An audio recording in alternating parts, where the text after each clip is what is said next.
sana. Terus kalau ditanya, oh sehari main game bisa berapa lama? Saya pernah main game 48 jam nggak tidur. Itu bakal share sedikit kenalan tentang Agate dan juga bakal cerita lebih engage. Itu sebenarnya praktik dasar itu.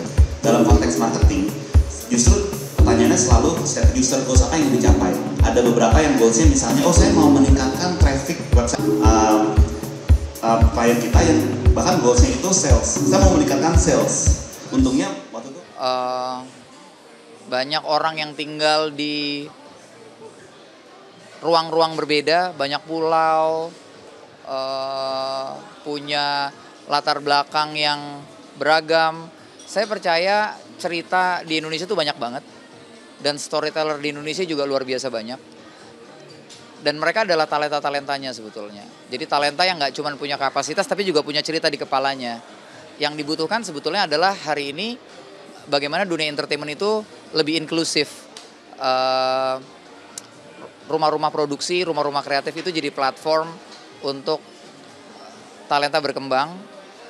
Jadi ruang-ruang yang memadai untuk hadirnya talenta-talenta baru. Dan tentunya ada cukup kesadaran investasi berinvestasi ke bakat-bakat baru ini. Gitu, dan disitulah Visinema mencoba untuk berperan. Mas, Anda mungkin tantangan terbesar apa sih yang dirasakan oleh sinias lokal agar karya-karya mereka juga bisa tembus internasional atau global gitu? Pertama memahami tentang universal language dan universal value yang kira-kira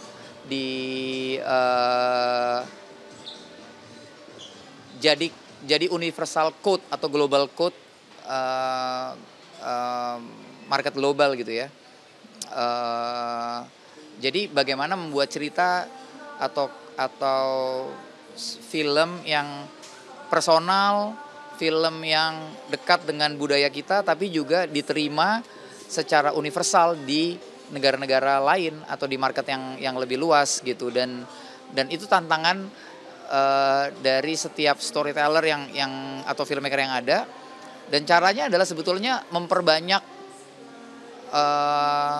insight dan pengetahuan dari luar mediumnya itu sendiri. Misalnya contohnya gini, kalau kita filmmaker ya perlu untuk membaca buku, melihat, menonton hal-hal yang nggak hanya berkaitan tentang apa yang sedang kita kerjakan, tapi juga menerima insight dari banyak sumber gitu sih. Mungkin ada ciri khas potensial nggak sih Mas yang kira-kiranya menarik perhatian dunia lewat tradisi Indonesia?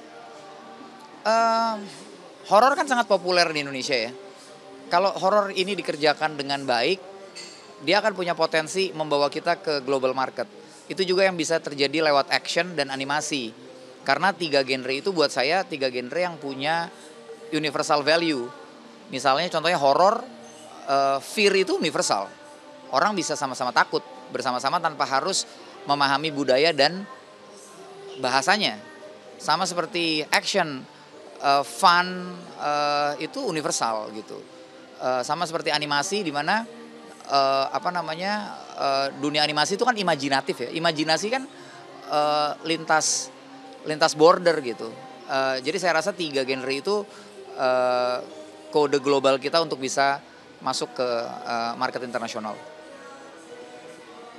Harapannya nih untuk industri perfilman Indonesia ke depannya? Harapannya satu, akan makin banyak filmmaker dan storyteller yang muda-muda tumbuh dan berkembang. Akan lebih banyak layar-layar bioskop di daerah-daerah di seluruh Indonesia. Dan film Indonesia dari tahun ke tahun meningkat secara kualitas bercerita.